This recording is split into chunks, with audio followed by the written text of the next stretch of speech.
One of the classics of all classic animes, Code Geass stands at the top of political psychological dramas. This is Anime Psychology 101, and today we're talking about Lelouch Britannia from Code Geass.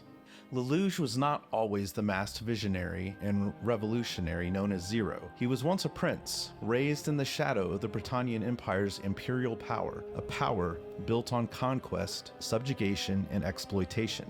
However, his life of privilege came crashing down after the mysterious assassination of his mother. Nunnally was traumatized by the event and lost her eyesight and her mobility, rendering her dependent upon Lelouch for care and protection. Following their mother's death, Lelouch and his sister Nunnally were exiled by their father, Emperor Charles Z. Britannia, who coldly dismissed their pleas for justice.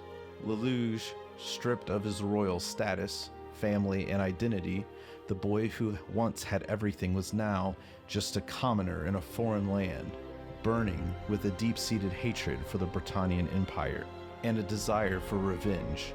This family dynamic, marred by betrayal, loss, and a longing for justice, set the stage for Lelouch's transformation from a discarded prince into a revolutionary leader. When Lelouch encounters Cece, a mysterious woman who grants him the power of a Geass, his fate is sealed. This power allows him to compel others to obey his commands without question, giving him the means to pursue his goals. However, the Geass is both a blessing and a curse. It amplifies Lelouch's already complex personality, pushing him further into a world where morality becomes increasingly ambiguous. Lelouch's response to his trauma was to reject the world as it was and remake it through sheer force of will.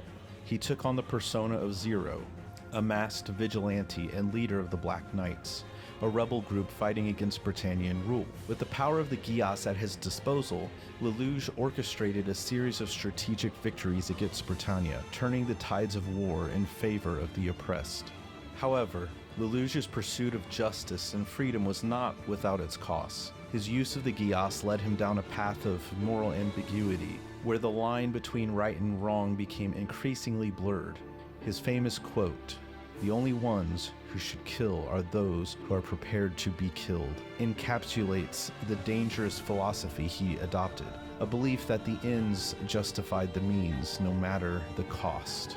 He knew that every decision, every life lost was a step closer to achieving his ultimate goal, overthrowing Britannia and creating a world where Nunnally could live in peace. But at what cost? Lelouch's transformation from a caring brother to a ruthless leader is a testament to the psychological toll that his quest for justice exacted on him. As the series progresses, Lelouch's journey becomes increasingly complex. The more victories he achieves, the more isolated he becomes.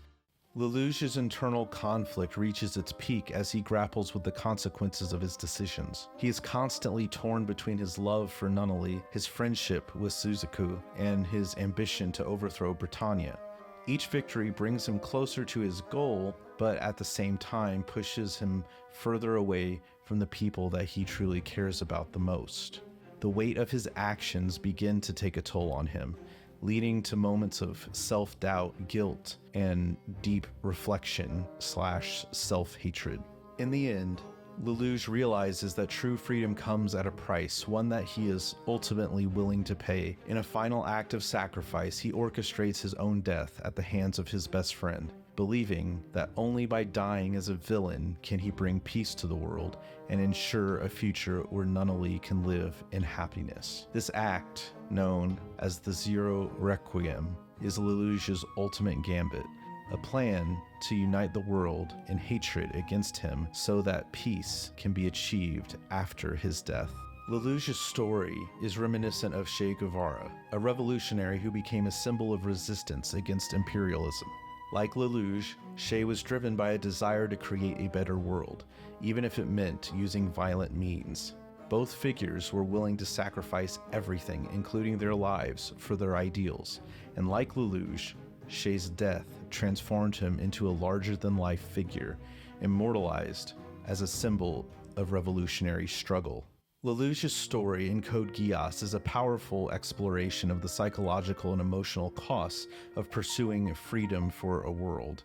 His legacy is one of both admiration and tragedy, a reminder that the price of freedom is often paid in blood. What are your thoughts on Lelouch's ideals for freedom and justice? Did he need to die to achieve his ultimate goal? Let me know what you think in the comments below. This has been Anime Psychology 101, and that's all for this lesson. We'll see you guys in the next one.